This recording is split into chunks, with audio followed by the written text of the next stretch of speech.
Hey everybody, welcome back to the Simple Ground Homestead. You can tell it's a little bit of a frosty morning out here. We've actually been having a really cold January. It's been colder than normal. It's the coldest consecutive January or even winter that we've had since we've moved out here. And we've been pulling it off. We've had to make some adjustments to how we're keeping things warm. Again, when we moved here, we built according to the local advice, and we insulated some of our water lines and so on and so forth. Moving from Idaho, it was hard to just let it go. But our plumbers that came in and installed the plumbing, it was like one of the only things that I decided to hire out when we built the yurt. Anyway, they left some of the water lines low enough to freeze, so I have to be very cautious about how I approach things when it's below freezing at night and so on. But we've been managing, and I've been enjoying the cool weather. It's been just really beautiful. The cold freezing temperatures bring in drier air, and they dry out the humidity that's actually here. And so I get a little bit of drier air, less humidity. That fluctuation in ambience just helps add variety to life. It's been fun to watch. It's been fun to experience. I've been in the process of thinking through the garden, through the seeds that I'm going to buy and when I'm going to start planting. I've been making my calendar for the upcoming growing season. Soon I'll be needing to start building my garden fence. Kind of excited about doing all of that. It's going to be a little bit of work. I'm going to be rebuilding that one that I tore down a couple years ago. A year ago? Whenever it was. And we'll be building something very similar. So, I'll only expect it to last a few more years down the road, but I'm excited to put that in. It's been a little bit of an interesting beginning of the year. The United States is all over the news, as I'm sure most of you know. Most of my viewers are in the United States, and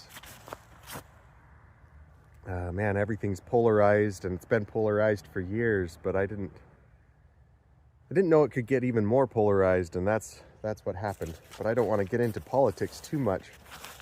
The only thing, or the only reason why I bring it up, is homesteading is often one of those spaces where people go to get away from things. And you quite often have the prepper community joining in on the homesteading community. They overlap a little, and a lot of the preppers think about situations where great upheavals happen, whether it's one side of the aisle or the other side. Anything could happen from political calamities to war calamities to sicknesses or something falling out of the sky. And my arm's tired, have to switch arms. It's on my mind because it's hard for me to live this lifestyle without being in that headspace, rubbing shoulders with people that think that way, and even thinking that way myself. I mean, I can't garden or put food away without saying anything could happen, and it's nice to have a little bit of a savings of food. It's nice to be physically and financially prepared, yada yada yada. And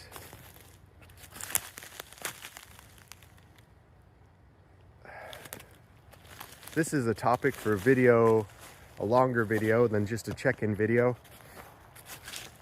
But the more I live this lifestyle, the more I feel like individualism only gets a person so far. You know, self-sufficiency, having your own space to do your own thing. It's freeing. What is the phrase? I can't even remember the phrase, but the concept is, if you are independent, you don't have to comply, you know, because there's nobody holding you over a barrel. You have your own stuff. You have more autonomy because you have your own food. I get that, and I believe that, actually. The thing that I want to add on top of it, starting to sound all preachy, is that a lot of the things that we enjoy in life come from a community effort. You know, when people are working towards contributing to each other, it doesn't take long before we start to specialize, and then we have really neat things. Because I produce all of the bacon for the community, Sally doesn't have to feed pigs. She has more time to create supercomputers. You know? Tim doesn't have to raise pigs. He has more time to make bread.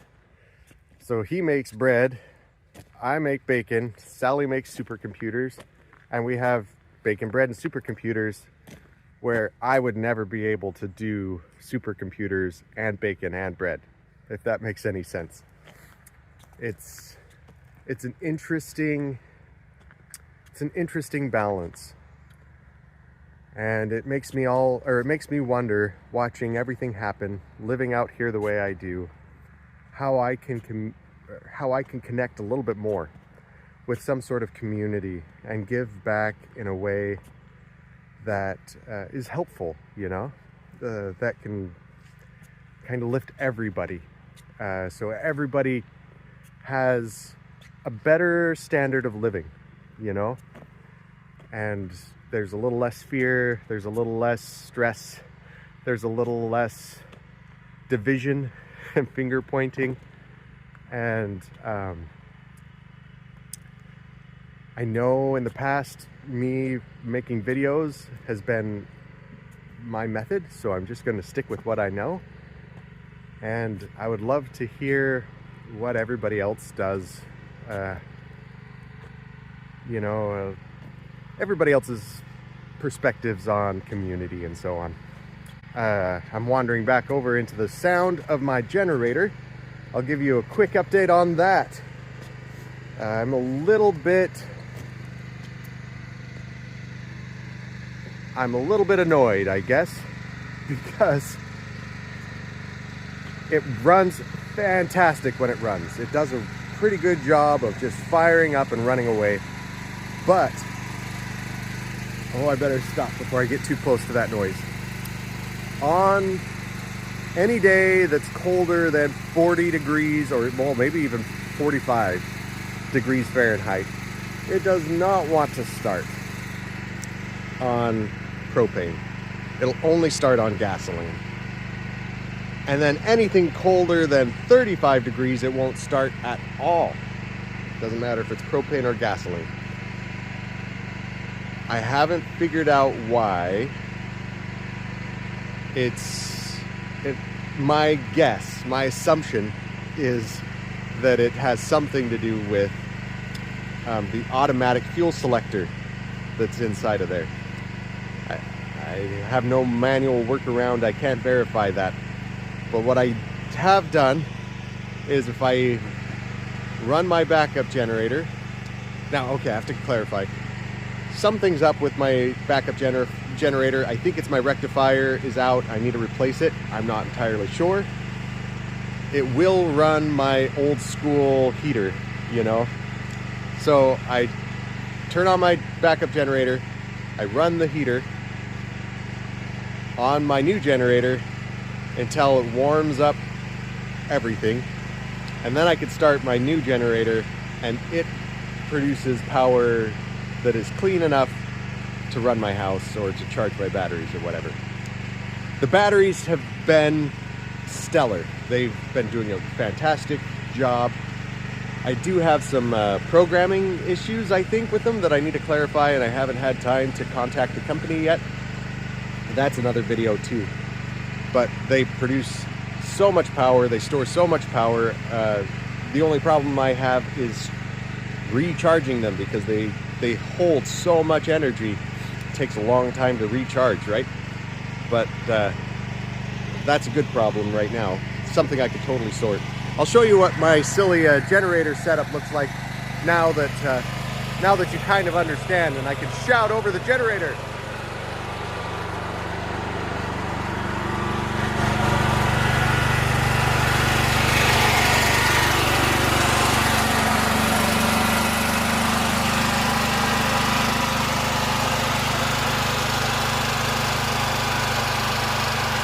Let's see if we can get it to start.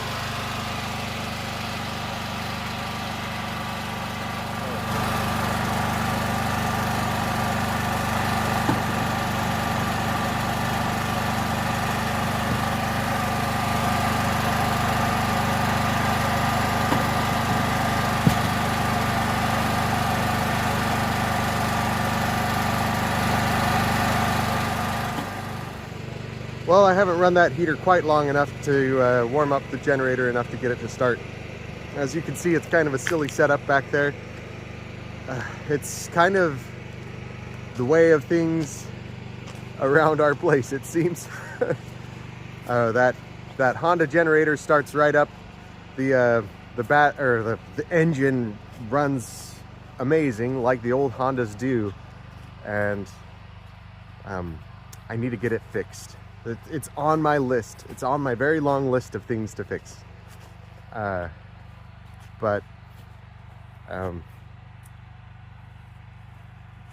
we're getting by, and we're actually really enjoying life. It's been kind of a deep-seated peace that we've been feeling lately, that just right around my immediate circle of life, where our homestead is, and me interacting with the homestead, with my family, with the forest here. It's been really kind of a peaceful experience, and I feel blessed, honestly. I also feel like it's been kind of strange because outside of my immediate circle of space into the larger society, I don't feel very much peace, and I'm not quite sure how to approach all of that. I'm enjoying the peace that's around me, and I'm trying to share. You know, not that I have anything special to share, or that it'll even do any good. I'm just trying to send those vibes out there. Anyway, this is a bit of a rambling video. It doesn't have much of a point, and I appreciate all of you who watch. Thanks for sticking with me, all of you, and thanks for taking this journey with me on Simple Ground.